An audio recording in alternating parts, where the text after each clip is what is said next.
Selamat malam. Selamat malam, Bu Susan. Sebelum kita mulai ibadah malam permintaan doa pada malam hari ini, baiklah kita akan berdoa di dalam hati kita masing-masing.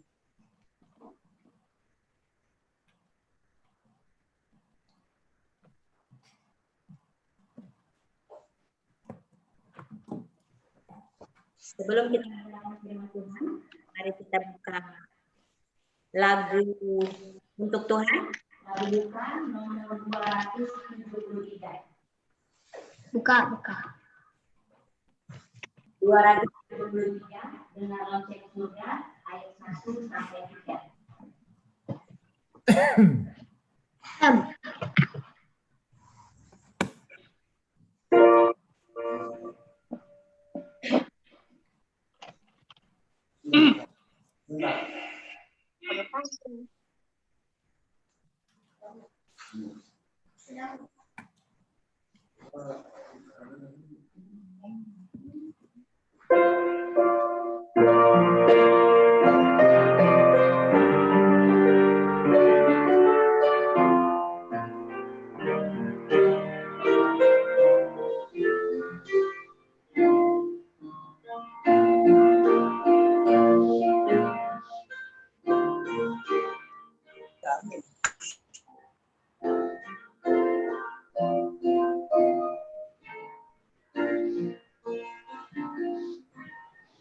Halo, enggak ada suara.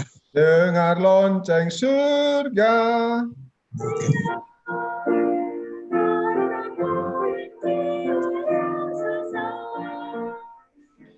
Apa mau berjumpa?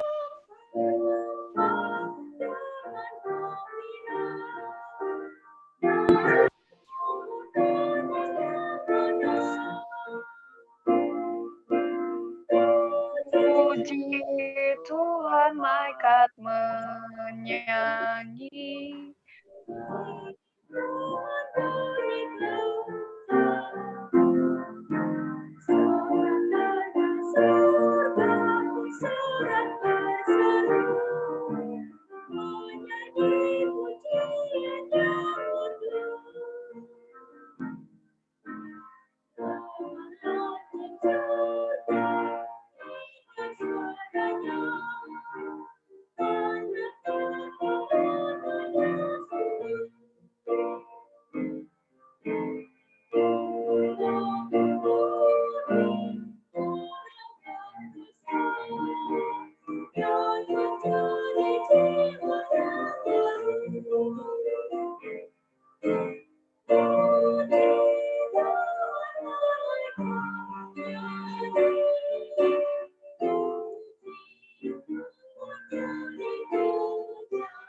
Selanjutnya kita akan serahkan ke host.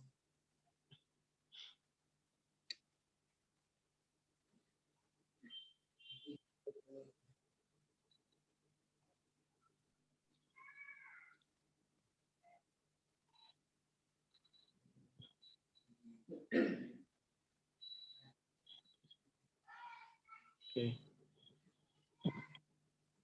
Gua buka ya.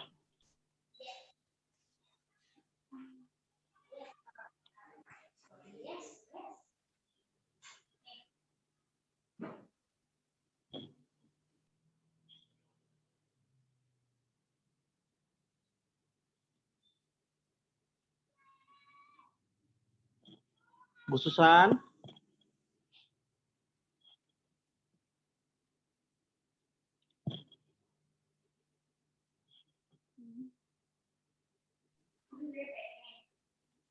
Baiklah, sebelum kita mendengarkan firman Tuhan, doa buka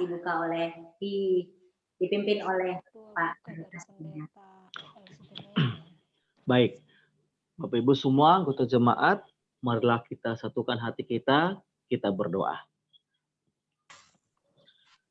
Ya Allah, ya Tuhan kami, terima kasih Tuhan telah menyertai kehidupan kami, menjaga kami, melindungi kami dari setengah pekan bekerja kami, hingga kami dapat tiba di pertengahan minggu ini di malam permintaan doa.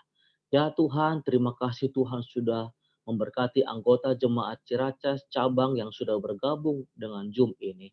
Sementara Tuhan kami akan beribadah lewat Zoom ini, sertailah Tuhan ibadah malam permintaan doa kami. Terkhusus kami serahkan kepadamu Tuhan, Bapak Ketua kami, Pak Melvin Joe, yang akan menjadi penyambung lidah Tuhan untuk menyampaikan firman Tuhan kepada kami. Urapilah beliau Tuhan, agar firman yang dipersiapkan dapat disampaikan kepada kami, dan kami lebih dekat kepadamu Tuhan, untuk kami lebih kuat menghadapi situasi seperti ini. Tuhan, di malam permintaan doa ini, hamba menyerahkan beberapa permohonan kepadamu. Ya Tuhan, berkatilah anggota jemaat Ciracas, induk, cabang, dan juga COI, berserta dengan gembala, ketua jemaat, dan juga seluruh anggotanya. Biarlah Tuhan sertai kami. Berkati juga Tuhan anggota kami yang sakit. Kami mendengar Ibu Nova Sulaiman saat ini masih dalam proses pemulihan. Biarlah Tuhan jamah tubuhnya, agar penyakitnya dapat cepat sembuh, dan Ibu Nova dapat beraktivitas seperti sedia kala. Tuhan berkati juga anggota jemaat kami yang lain masih dalam pemulihan, seperti Ibu Utahayan dan yang lainnya. Biarlah Tuhan berkati mereka, agar Tuhan berikan pemulihan yang sempurna, hingga nanti kami dapat bertemu kembali dengan tubuh yang sehat di suatu saat nanti, Tuhan. Pada kesempatan ini juga Tuhan, hamba doakan pelayanan kami yang kami buat yang ada di COI ya Tuhan. Berkati keluarga Tulandi dan juga misionari Tio yang selalu melayani di COI. Biarlah Tuhan berkati kedua hamba Tuhan ini, agar Tuhan berikan kesehatan, berkat, agar siapapun yang dilayani semua dapat terberkati. Hamba juga berdoa Tuhan, ada rencana yang akan dibuat oleh Pak Bunawi untuk belajar firman Tuhan di COI kami. Biarlah Tuhan rencana ini semua dapat berjalan dengan baik, dan akan banyak jiwa-jiwa yang menerima akan kebenaran firman Tuhan. Berkatilah Pak Bunawi, agar dia dapat menyampaikan firman Tuhan nanti Tuhan di COI, semua dapat berjalan dengan baik. Hanya puji mulia bagi nama Tuhan. Kami juga berdoa Tuhan, bagi anggota jemaat kami beberapa hari lalu yang berulang tahun. Biarlah Tuhan berkati mereka semua. Ditambahkan usia 1 tahun lagi. Biarlah berkat dari surga menjadi bagian kami semua. Tuhan, hamba juga berdoa, terkhusus kepada situasi kami saat ini. Kami rindu semua ini akan kembali pulih seperti sedia kala. Kami rindu Tuhan dapat bertemu dengan anggota jemaat Ciracas, anggota jemaat cabang, dan COI lagi tanpa halangan apapun Tuhan. Berkatilah doa kami ini, agar semua akan indah pada waktunya. Kami dapat kembali bertemu dalam ibadah di rumah Tuhan, yang kami dapat memuji, memuliakan nama Tuhan. Sertai Tuhan ibadah kami untuk selanjutnya, agar Tuhan sertai kami sepanjang pertemuan Zoom ini. Terima kasih Tuhan telah mendengar doa kami ini. Mohon ampun Tuhan jika ada pelanggaran dosa kami, karena kami berdoa dalam nama Yesus Tuhan dan Juru Selamat kami. Amin. Amin.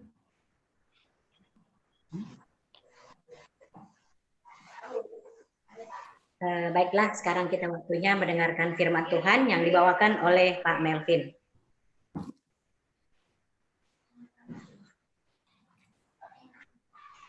Langsung ya, saya kira ada lagu pujian lagi. Halo, tes. Halo ya, Ya, kita langsung nih ya. mau mendengarkan lagu pujian dulu Pak Melvin. Oh ya, makanya saya bingung kok cepat sekali. Ya, habis lagu pujian, kesaksian, baru nanti kita mendengarkan khotbah. Oke. Oke, lagu pujian April boleh ditampilkan.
Halo.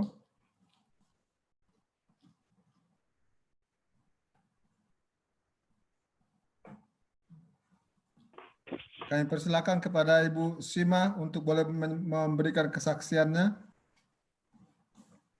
Baiklah, selamat malam bagi kita semua. Apakah dengar suara saya? Oke, terdengaran Bu Sima. Dengar. Oke. Gimana kabar kita saudara-saudaraku? Apakah semua kita baik-baik saja?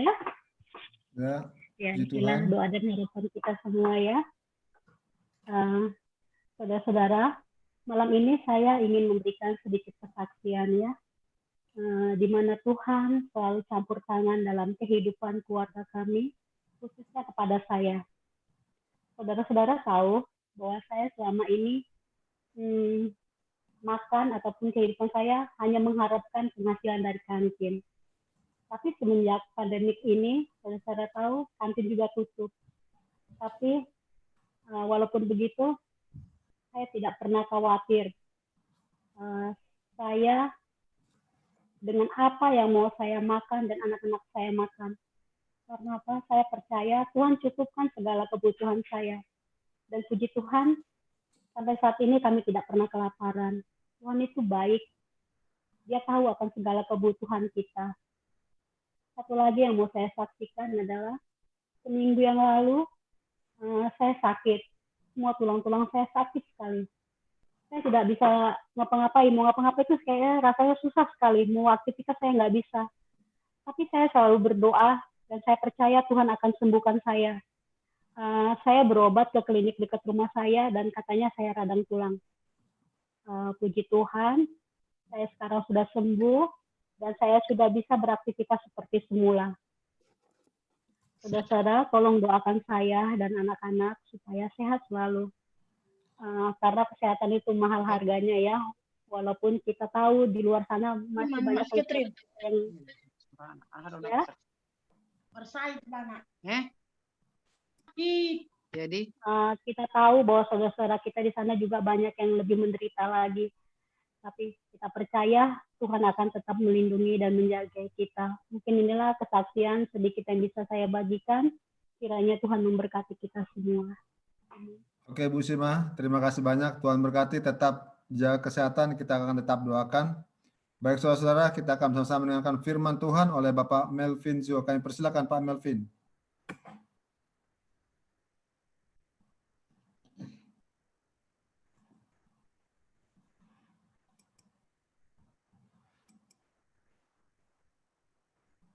Halo, halo. Oke. Apakah saya terdengar dengan jelas?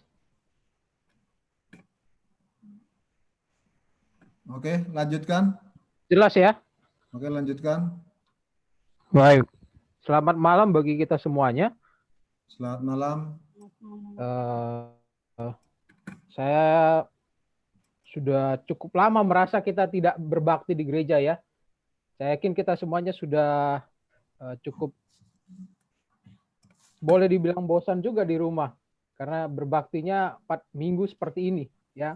Ada orang yang mungkin sebagian kita kerjanya juga terganggu, ibadah kita juga dari rumah kita masing-masing. Ada yang sekolah di rumah, kalau selama ini anak murid-murid minta libur, ini kita justru dikasih libur yang di luar jatah yang pernah ada dalam sejarah. Saya nggak pernah merasakan libur sekolah itu 1 bulan lebih, itu nggak pernah. Paling 2 minggu udah cukup lama. Ya, ini cuma 1 bulan lebih, mau 2 bulan mungkin, ya.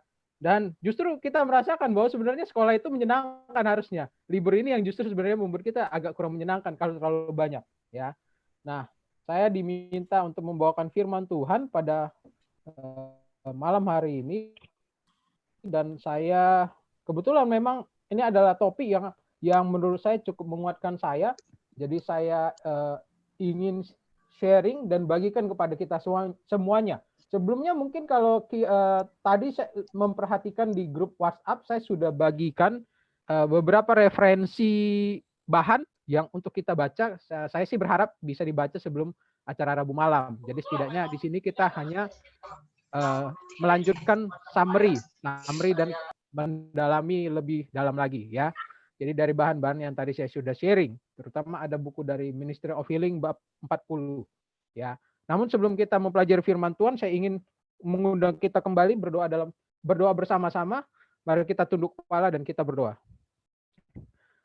Tuhan Allah dalam surga, sementara kami akan mendengarkan Engkau berbicara ya Tuhan, biarlah ya Tuhan, Engkau mengisi hati dan pikiran hamba-Mu dengan Roh Kudus-Mu, sehingga Tuhanlah yang berbicara melalui pekabaran pada malam hari ini ya Tuhan. Terpujilah nama Tuhan, jangan nama kami, karena kami berdoa dalam Tuhan kami. Amin. Baik, saudara-saudara, saya ingin membagikan tepatnya bukan sebuah khotbah atau renungan seperti apa, tapi saya ingin membawa pemikiran kita kepada satu sudut pandang yang berbeda daripada yang mungkin kita pernah lakukan selama ini, terutama dalam kondisi yang menghadapi pandemi yang kita alami. Dan ini mungkin bisa saudara aplikasikan dalam kehidupan dan mungkin pergumulan-pergumulan kita yang lain. Ya, berapa di antara kita yang mungkin sering saat menghadapi suatu pergumulan, suatu kesulitan, suatu masalah, berdoa kepada Tuhan, meminta Tuhan, kalau bisa keluarkanlah saya daripada pergumulan ini. Saya yakin kita semua banyak yang pernah mengatakan doa seperti ini, bukan? Nah, apakah salah kalau kita berdoa seperti ini? Tidak salah, saudara. Alkitab mengatakan berdoalah, mintalah apapun yang ingin kau sampaikan. Tuhan senang kalau kita menyampaikan semua isi hati kita.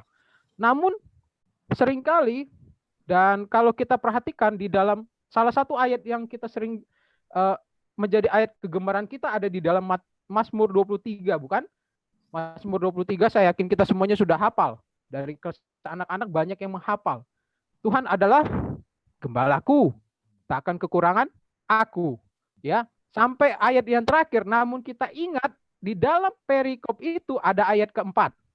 Ayat keempat mengatakan sekalipun aku berjalan dalam lembah kekelaman, aku tidak takut bahaya. Artinya kalau Tuhan menjadi gembala kita, bukan berarti kita hanya berjalan di padang yang berumput hijau.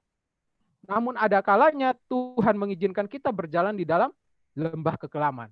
Ya, nah di atas doa yang sering kita sampaikan, kita meminta Tuhan mengeluarkan kita daripada segala permasalahan kita. Sebenarnya apa yang seharusnya kita lebih baik doakan? Ya, sebelum kita keluar dan meminta Tuhan mengeluarkan kita dari masalah kita, pernahkah kita berdoa mengundang Tuhan justru masuk hadir di dalam kondisi kita yang sedang menghadapi pergumulan kita? Ya, seringkali saudara-saudara, mujizat itu terjadi bukan ketika Tuhan mengeluarkan kita dari masalah kita, namun mujizat akan terjadi ketika Tuhan kita undang masuk di dalam kondisi kita yang sedang menghadapi masalah. Jadi kenapa dalam kondisi sekarang ini kita tidak mencoba berdoa dengan cara yang lebih baik, yang berbeda, ya? Mari kita berdoa kepada Tuhan, mintalah Tuhan hadirlah dalam kamar saya kalau saya sedang dalam pengobatan. Tuhan hadirlah dalam ruangan perawatan saya. Tadi kita mendoakan Bu Nova, ya. Bisa jadi Bu Nova secara pribadi berdoa, Tuhan saat saya sedang sakit, hadirlah bersama-sama dengan saya selama saya menuju proses pemulihan. Hadirlah di samping saya. Hadirlah dalam kondisi saya yang mungkin ekonomi saya terguncang. Hadirlah dalam kehidupan saya ketika saya menghadapi ketidakadilan. Saya diperlakukan dengan tidak adil. Ya. Jadi segala sesuatu kondisi kita bisa gantinya meminta Tuhan mengeluarkan kita dari masalah kita yang undang Tuhan hadir dalam kondisi kita. Ya. Hal yang lebih berkuasa akan terjadi dibanding jika Tuhan mengeluarkan kita dari masalah kita adalah ketika Tuhan masuk dan hadir dalam pergumulan kita. Dan dialah yang akan mengubah segala pergumulan kita. Ya. Nah, terkadang kita hanya berfokus berdoa kepada Tuhan, meminta Tuhan mengeluarkan kita daripada masalah kita. Ya. Dan akhirnya kita merasa kecewa. Kenapa? Karena saat kita meminta Tuhan mengeluarkan kita dari masalah kita, hal itu tidak terwujud. Mengapa bisa demikian? Karena Alkitab mengatakan, rancanganku bukanlah rancanganmu. Ya, bisa jadi apa yang kita minta tidak sesuai dengan yang Tuhan izinkan, ya. Nah, dan di satu sisi saat kita meminta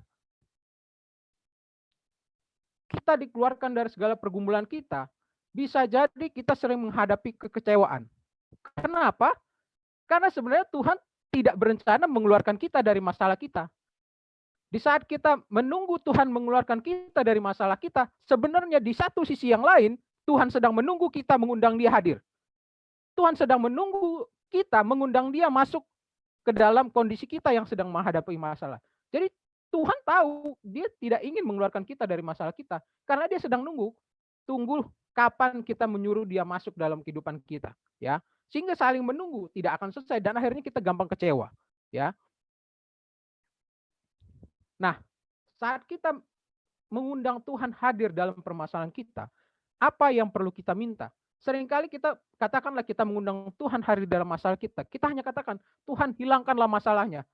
Rubahlah masalah ini. Rubahlah pergumulan saya. Tapi pernahkah kita saat kita berdoa mengundang Tuhan hadir di dalam masalah kita berdoa, Tuhan ubahlah saya saat saya menghadapi masalah ini. Gantilah daripada meminta Tuhan merubah kondisi kita, biarlah kita meminta kepada Tuhan, Tuhan buatlah saya bertumbuh saat saya menghadapi pergumulan ini. Ya.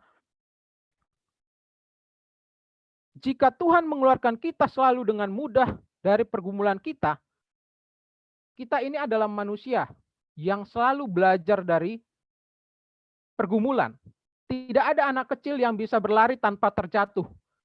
Saat berumur 6 bulan mungkin mulai belajar jalan, tidak ada anak bayi yang seperti anak gajah begitu lahir langsung lari. Ya, Tidak ada. Manusia itu belajar dari segala pergumulan dan permasalahan yang hadapi. Dari situlah kita yang sudah dewasa ini bisa berlari dan berjalan. Saya yakin tidak ada satupun di antara kita, sehebat apapun, sejenius apapun, bisa berjalan dan berlari waktu bayi tidak pernah terjatuh. Ya, pasti pernah. Ya, Tuhan bekerja di dalam pergumulan kita, di dalam kondisi yang terkadang bagi kita itu adalah kondisi yang tidak menyenangkan. Tidak ada manusia yang suka terhadap pergumulan. Tidak ada manusia yang suka terhadap kesulitan dalam hidupnya. Semua orang ingin hidupnya senang-senang saja, tidak ada masalah. Semua jalan lurus dan mulus, ya. Tapi kenyataan kehidupan tidak berkata seperti itu, ya. Terkadang Tuhan mengizinkan pergumulan besar datang menimpa dan menekan kita sampai batas maksimum kita, ya. Supaya ketika Ia hadir dan merubah kondisi tersebut, kita menyadari keajaiban mujizatnya, ya. Saya ingin kita membuka di dalam Yesaya 43 ayat 2. Tadi saya sudah posting di grup gereja, Yesaya 43 ayat 2. Bisa dilihat, dikatakan di situ, saat kita melalui sungai, air, api sekalipun, Tuhan melindungi kita, ya. Menariknya di dalam ayat ini, Tuhan tidak mengatakan Dia akan mengeluarkan kita dari air, dari sungai, dari api. Tapi Dia katakan Dia akan bersama tes.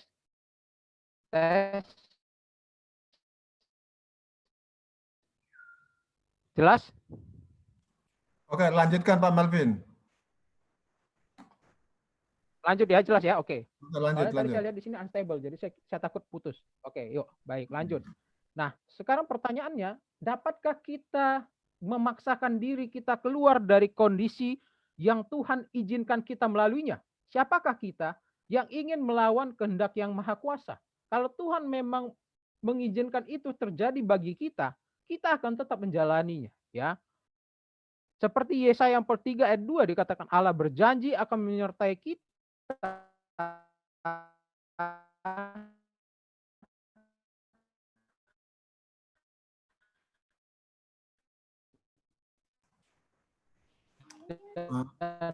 Pak Melvin, sinyal putus.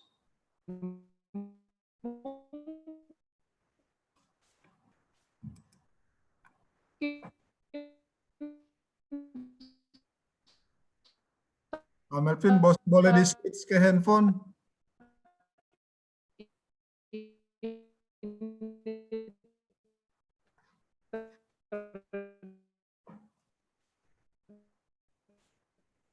Yang terjadi berdoa kan.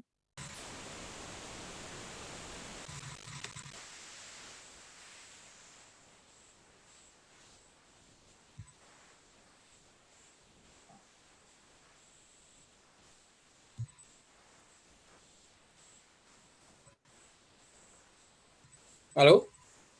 Oke, lanjut. Sudah jelas ya? Ya. Soalnya saya lihat dulu di sini. Soalnya ini saya dari headsetnya belum keluar suaranya. Halo? Jelas ya? Baik. Saya buka filenya dari laptop saja kalau gitu. Oke. Bentar. Ya, saya buka. Oke. Wait. Oke.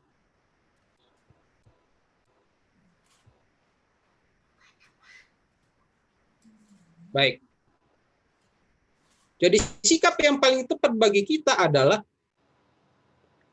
Tuhan, aku tahu Engkau mengizinkan ini terjadi demi kebaikanku. Oleh sebab itu hadirlah Tuhan dalam pergumulan ini. Ketika aku harus bekerja di rumah, ketika aku harus bergereja di rumah, ketika aku harus dirawat di rumah sakit, ketika oleh pandemi ini keuanganku tidak pasti, aku tidak tahu harus makan apa, hadirlah Tuhan. Ingat mujizat janda yang ada di Sarfat dan juga janda dalam kehidupan Elisa itu terjadi bukan dalam situasi yang mudah, ya. Tuhan hadir dalam kondisi yang tidak mudah dan mujizat itu terjadi saat itu, ya. Jadi ketika Tuhan hadir dalam pergumulan kita, satu hal yang pasti kita dapat tenang, ya. Kita akan merasakan sukacita, kita dapat bernyanyi. Kalau di dalam Alkitab dikatakan dapat bernyanyi di dalam penjara. Pengalaman siapakah yang bernyanyi di dalam penjara? Paulus dan Silas. Paulus dan Silas dapat bernyanyi di dalam penjara. Ya, saya yakin kalau kita masuk penjara, yang ada kita menangis-nangis. Tapi Paulus dan Silas dapat bernyanyi di dalam penjara. Karena apa? Karena mereka tahu Tuhan bersama mereka. Ya. Yang harus kita lakukan adalah kita memastikan Tuhan hadir dalam kondisi kita. Kita semua yang berada dalam kondisi pandemi ini. Dan kita bersyukur karena Ia ada bersama dengan kita walaupun kita tidak melihat jalan keluar. Karena apa? Karena kita tahu Tuhan punya jalan keluar. Ya, jalan keluar itu bukan kita yang buat, Dia yang buat. Saya yakin kita semua mengetahui cerita Sadrak, Mesak, dan Abednego di dalam Daniel 3. Mungkin yang punya Alkitabnya boleh buka Daniel 3 di dalam Alkitabnya masing-masing. Ya, di dalam ayat satu perikop ini saya tidak akan bahas semuanya satu pasal, tapi di dalam dari ayat 3 ayat 8 sampai ayat 18 itu saudara bisa baca. Saya tidak akan baca, tapi saya yakin kita semua sudah tahu. Di cerita ini mengenai Sadrak, Mesak, dan Abednego diminta untuk menyembah patung. Halo, jelas?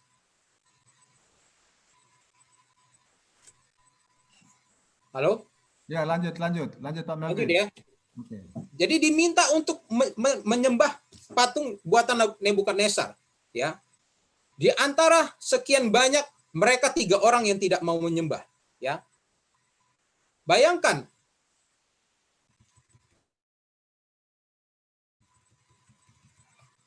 kita lihat di sini, dan mereka Sadrak, Mesak, dan Abednego itu harus masuk ke dalam dapur api. Memang konsekuensinya seperti itu, karena memang raja mengatakan siapa yang tidak mau menyembah akan dijebloskan ke dalam dapur api. Ya, pertanyaannya bagi kita, mengapa Tuhan tidak membuat suatu toleransi bagi pikiran Nebukadnezar?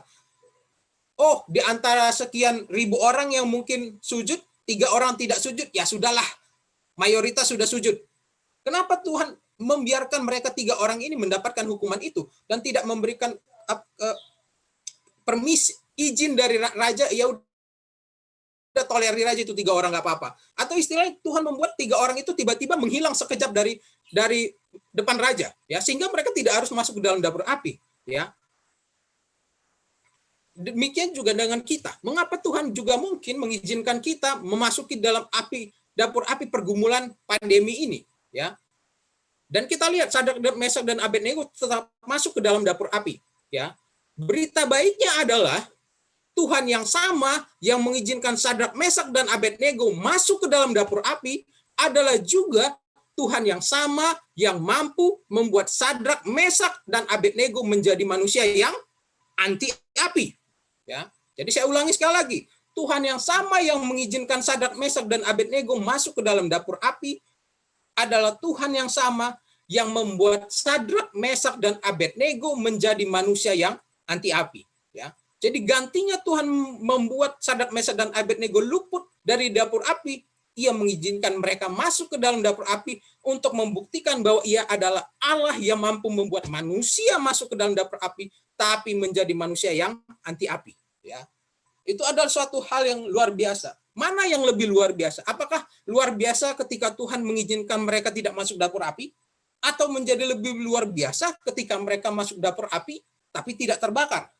Bukankah yang lebih luar biasa adalah ketika Tuhan izinkan mereka masuk dalam dapur api? Ya, dikatakan di situ sampai Tuhan mengizinkan api itu dibuat lebih panas 7 kali.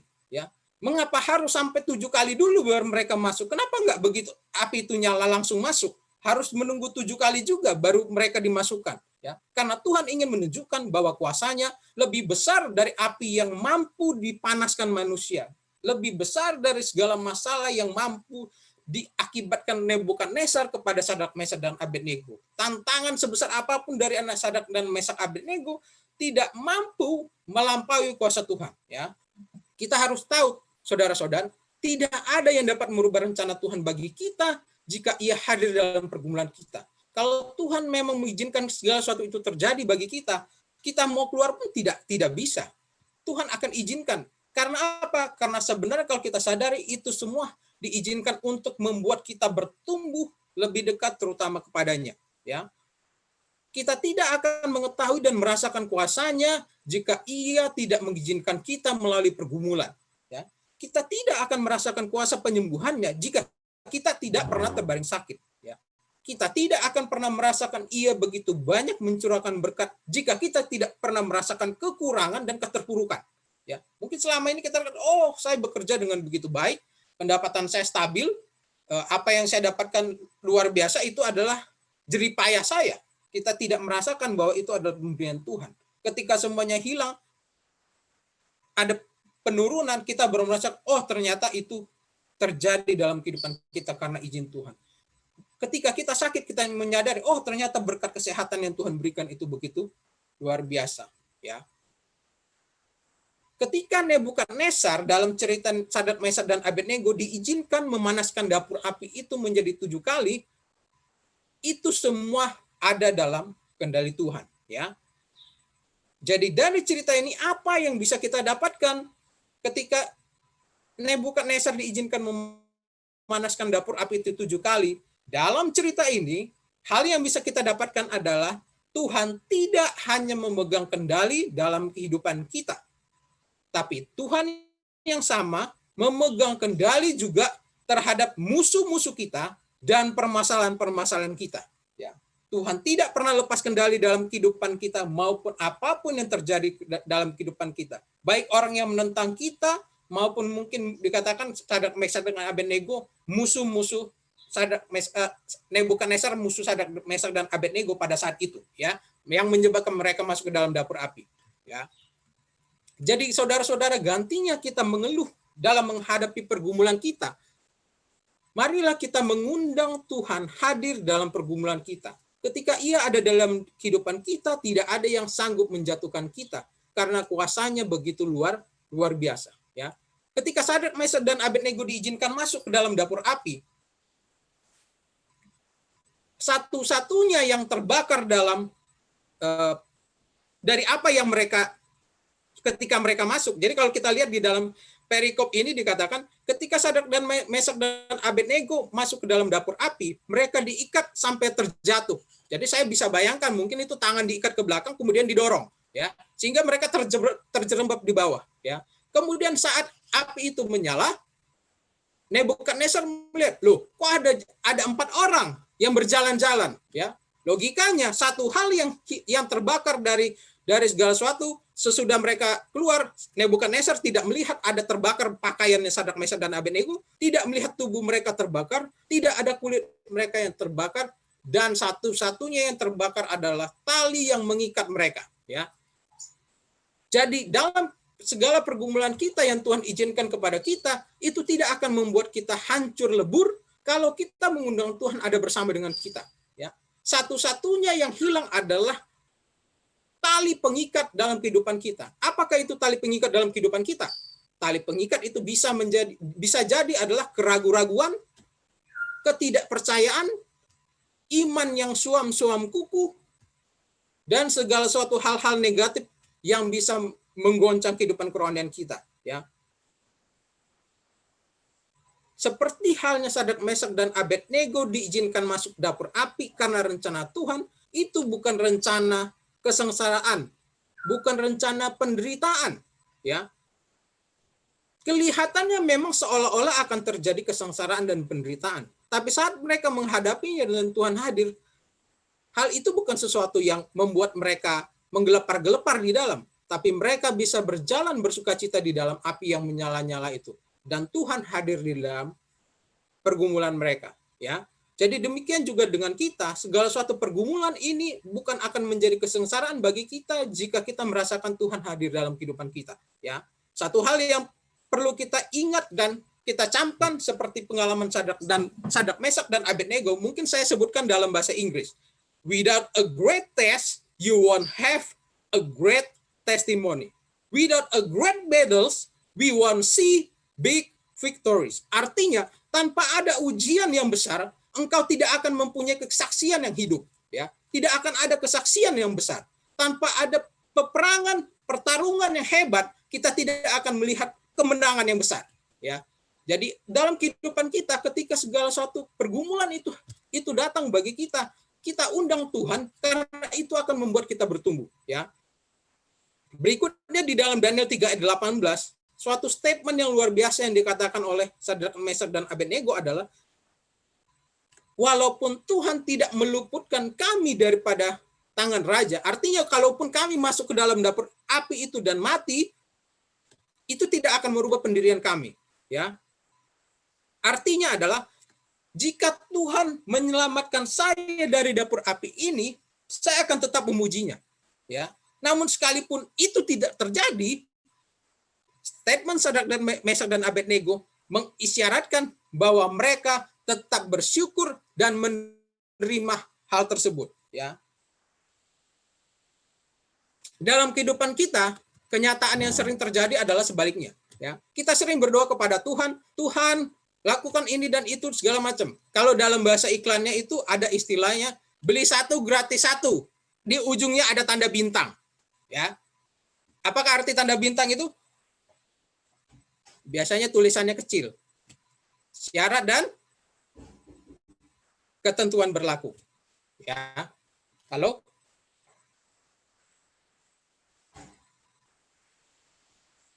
Halo? Oke, lanjut Vin, lanjut. Lanjut, oke, ya. Soalnya nggak ada suara, saya kira lost. Oke, ya. Seringkali kita berdoa kepada Tuhan, memberi tanda bintang dalam doa kita. Seolah-olah Tuhan kalau Tuhan lakukan ini yang seperti yang saya minta, maka aku akan berbahagia. Jika aku meminta ini dan Tuhan wujudkan, maka aku akan memujimu. Tapi kalau tidak, syaratnya berarti di luar syarat yang kuberikan, ya. Seolah-olah kita berkatakan, Tuhan, aku akan bahagia jika engkau melakukan ini dan itu. Tuhan, aku akan berbahagia jika engkau menghilangkan masalahku. Tuhan, aku akan berbahagia jika Tuhan menghilangkan orang yang jahat sama saya. Tuhan, aku akan berbahagia kalau masalah karir, masalah kesehatan, Tuhan hilangkan. Semuanya jalan mulus. Maka aku akan berbahagia dan memujimu. Pernahkah kita mengatakan pada Tuhan, jika Tuhan mengizinkan itu, apa yang kita minta tidak Tuhan wujudkan, kita akan tetap memujinya. Ya. Seringkali kita menggunakan tanda bintang dalam semua statement kita kepada Tuhan. Kita membuat syarat-syarat dan ketentuan baginya, ya. Dan kembali lagi, sadarkah kita ketika segala sesuatu yang kita minta Tuhan tidak kabulkan, itu adalah bagian rencana Tuhan, bukan untuk merubah suasana kehidupan kita, tapi kitalah yang ingin dia ubah. Dia ingin merubah karakter kita. Dia ingin memperbaiki kita, ya. Pergumulan yang kita hadapi mungkin seolah-olah besar bagi kita. Namun itu bukanlah hal yang besar bagi Tuhan kita. Kita harus ingat. Kita melihat itu suatu hal yang besar. Tidak ada jalan keluar. Tapi kita jangan lupa, tidak ada hal di bawah kolong langit ini yang cukup besar bagi Tuhan. Semua hal tersebut adalah hal yang kecil. Kalau kita renungkan dengan mendalam, dalam penciptaan sekalipun, ya, Tuhan katakan jadilah terang. Ya, itu hari pertama. Tapi kita ingat, di hari keempat dikatakan jadilah benda-benda penerang di langit, matahari, bulan, dan bintang. Bagaimana kita bisa menggapai rancangan Tuhan itu? Bagaimana terang itu ada tanpa ada benda-benda langit yang menerangi?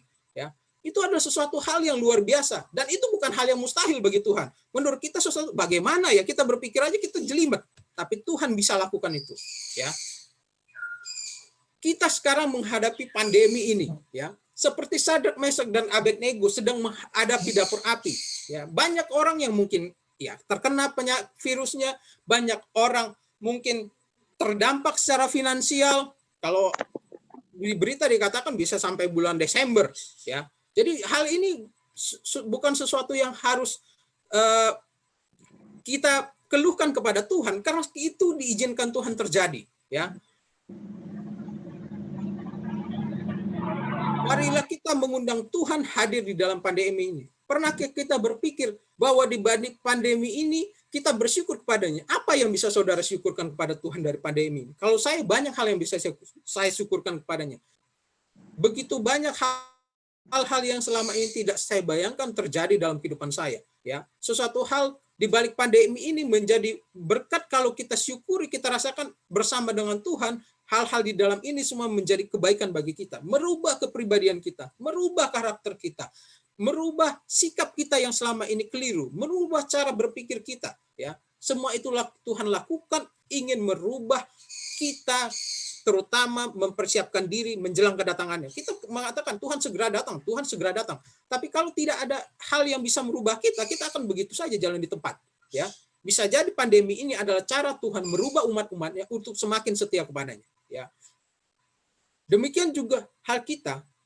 Tuhan akan menjaga kita saat kita mengundang Ia bersama dengan kita. Ya, segala sikap keraguan-raguan, sikap suam-suam kuku di balik pandemi ini kita melihat. Kemarin ada yang telepon dengan saya katakan, wah di rumah jadi enak, anak-anak jadi aktif dalam renungan pagi dan renungan malam. Sesuatu hal yang tidak pernah kita lakukan mungkin selama ini. Hubungan keluarga menjadi lebih hangat. Tadinya mungkin agak dingin, ya. Mungkin karena di rumah saja jadi ada lebih banyak waktu untuk mempelajari firman Tuhan. Jadi ada waktu untuk renungan pagi, ya. Tadinya kita sibuk bekerja, menghabiskan waktu di luar mencari uang. Sekarang kita lebih fokus kepada keluarga kita dan fokus kepada Tuhan, ya. Dalam pelajaran hari ini mengatakan bahwa kita akan keluar sebagai pemenang bersama Allah, sebagai manusia yang baru jika kita benar-benar berserah kepadanya. Kita akan memiliki karakter baru yang penuh rasa syukur dan sukacita, tanpa tanda bintang, tanpa syarat dan ketentuan berlaku. Apapun itu, baik di padang yang berumput hijau maupun di dalam lembah kelaman. Ya, saya ingin membawa kita ke dalam satu konteks di dalam Alkitab yang sebelumnya mungkin pernah dibahas, dan saya yakin kita semua sudah tahu, yang ada di dalam Markus 4 ayat 35 sampai 41. Cerita ini saya yakin kita sudah sering pelajari. Di dalam cerita ini dikatakan Yesus menyeberang naik kapal dan kemudian ada badai. Jadi ini ceritanya Yesus justru sudah ada di dalam kapal, ya. Sudah ada di lingkungan murid-murid itu, ya. Di dalam cerita ini Yesus dan murid-muridnya sedang naik kapal dan Yesus tertidur setelah mengajar, ya. Kemudian badai itu begitu hebat, murid-murid menjadi panik. Padahal ada Yesus di sana, ya. Dan akhirnya Yesus dibangunkan dan akhirnya menenangkan angin itu. Yesus sudah ada di situ dan Yesus, kalau kita lihat perikopnya, Yesus yang katakan kita akan menyeberang ke sana. Artinya pasti kita sampai di sana, ya. Murid-murid menjadi panik. Padahal latar belakang mereka adalah seorang nelayan, ya.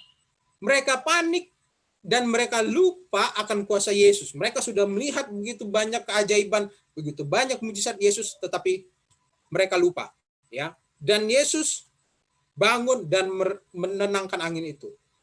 Seharusnya murid-murid itu tidak perlu takut. Kenapa? Karena sebenarnya ada Yesus di situ. Masalahnya adalah murid-murid itu tidak menyadari bahwa angin dan badai itu tidak akan mampu mengalahkan Tuhan semesta alam yang menjadi pencipta angin dan badai tersebut. Saya ulangi sekali lagi, murid-murid itu tidak menyadari bahwa angin dan badai tidak akan mampu mengalahkan Tuhan semesta alam yang menciptakan angin dan badai tersebut. Angin dan badai tidak akan mampu menenggelamkan kapal tersebut karena di sana ada penciptanya. Ciptaan tidak akan mampu mengalahkan sang penciptanya. Ya. Jadi kalau Tuhan ada bersama-sama dengan kita, kapal kita tidak akan pernah tenggelam. Kenapa? Sebesar apapun permasalahan tidak akan mampu menenggelamkan kapal kita kalau Tuhan ada bersama dengan kita. Ya. Pertanyaannya bagi kita, layaknya murid-murid, apakah dalam kita menghadapi pandemi ini kita merasa takut dan panik? Ya. Apakah kita sudah mengundang Yesus hadir di dalam kehidupan kita? Ya. Ataukah kita sudah mengundangnya tetapi kita tetap panik seperti cerita murid-murid? Yesus ada di situ tapi mereka tetap panik, ya. Kenapa? Karena mereka tidak menyadari bahwa kuasa Yesus itu begitu luar biasa. Satu hal yang ingin saya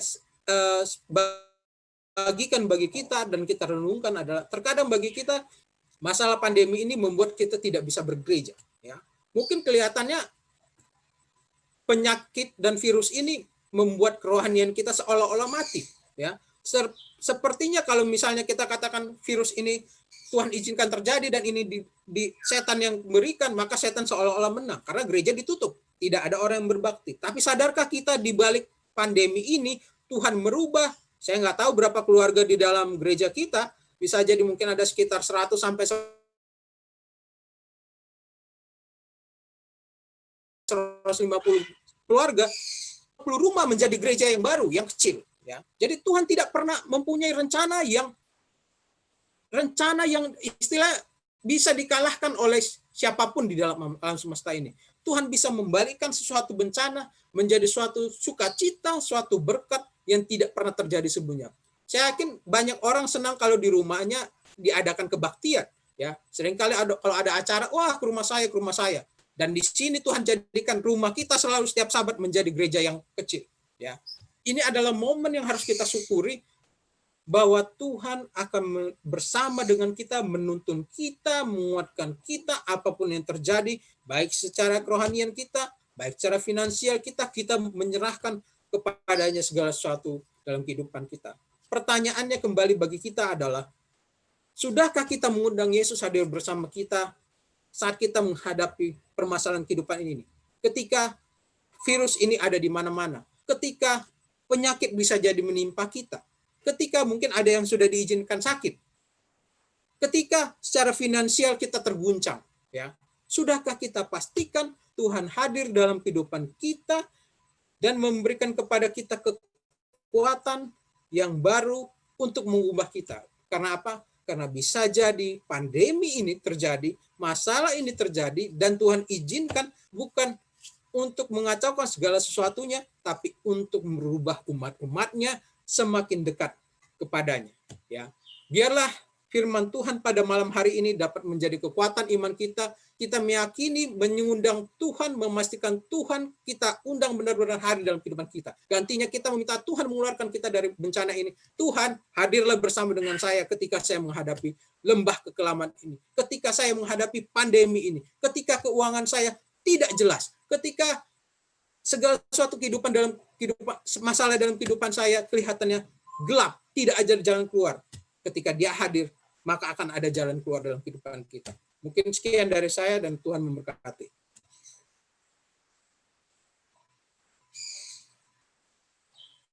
Amin. Amin.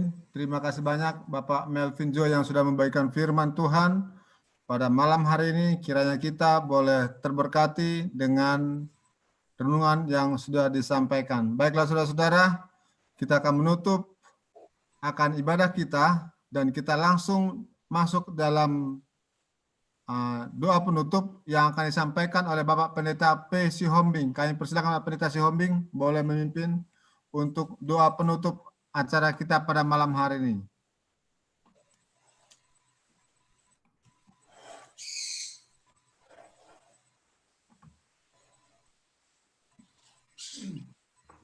Kita berdoa.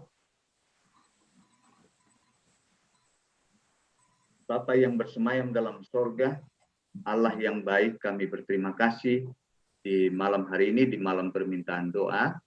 Meskipun kami berada di rumah masing-masing, tetapi kami disatukan oleh kuasa Tuhan, disatukan oleh kasih-Mu, dan juga di dalam perbaktian kami malam ini. Dan kami juga telah mendengarkan suara Tuhan lewat firman-Mu yang telah disampaikan oleh hamba Tuhan, Ketua Melvin, yang mengingatkan kepada kami selalu untuk melihat Tuhan, membangun hubungan kami dan mempercayai Tuhan dalam segala sesuatu, bahwa Engkau adalah lebih besar daripada semua tantangan-tantangan, pergumulan, persoalan yang kami hadapi, dan di balik semua yang Tuhan izinkan, ada rencana-Mu yang mulia dan besar dalam hidup kami. Terima kasih ya Tuhan kami, biarlah kiranya pekabaran firman malam ini tidak berlalu begitu saja, tetapi Tuhan akan menolong kami agar firman ini tidak hanya sekedar pengetahuan, tapi firman ini dengan pertolongan kuasa Roh Kudus akan menjadi kehidupan kami, supaya sementara kami menunggu kedatangan Yesus yang kedua kali, kami tidak perlu takut apapun yang terjadi, yang diizinkan Tuhan di dalam hidup kami.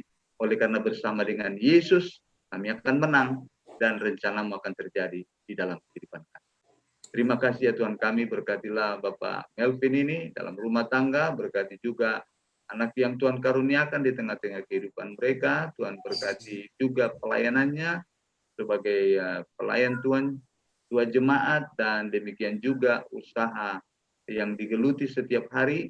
Tuhan akan memberikan keberhasilan. Cukupkan setiap keperluan hidup mereka. Dan demikian juga semua anak-anak Tuhan, umat-umat-Mu di Jemaat Ciracas. Tuhan akan selalu peliharakan kami, berkati kami, cukupkan setiap keperluan hidup kami, bahkan biarlah ya Tuhan jaminan perlindungan-Mu akan menjadi bagian kami setiap hari. Terima kasih ya Tuhan kami, sebentar kami akan mengakhiri ibadah kami, biarlah sukacita dan damai sorga akan menjadi bagian kami, dan kami akan nantikan Tuhan selalu menuntun hidup kami. Terpujilah nama Tuhan, dalam nama Yesus kami persembahkan doa ini. Amin. Amin. Amin.